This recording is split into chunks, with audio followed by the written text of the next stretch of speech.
Ma, adabaro nga cellphone ni Maricar. Siya nga, kaanak nga katangan iti cellphone. Maapapal na kun ma. Sige ma, katangan na kun ma. Oo naman di problema ang Berta. Cellphone nga, talnanak man ta cellphone nga kunam. Alangan nga unay pa ita pagkatang ti cellphone mo kaysa ta kanin tayo inaldaw-aldaw. Bagta ni Maricar, adda di abroad ni inang na. Nga si Kangay, no damit makita mga baro ti best friend mo. Makisab-sabay kami. Ikita man nga kasi nga ugalim si ka. Birok ti pagubraan nyo ay kasulatan ma.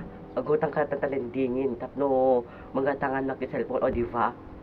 Ay anak ka bagabagaan ti kasi si Kaberta ah. Si kanti Shakon, anak ka lang. Apay pautangin na ti lending amom lang ako nga lubog ti itutangin. Tas ipautangin nakpay. Ag high blood nak. Talatan ti isang kabagayo ka na yun. Baso yung mitlat ta gamit ta utang kamit la utang yung sumalublubog kayo ti utang. Diyan ako latag. Kitag pa'y sumit ibagbagak.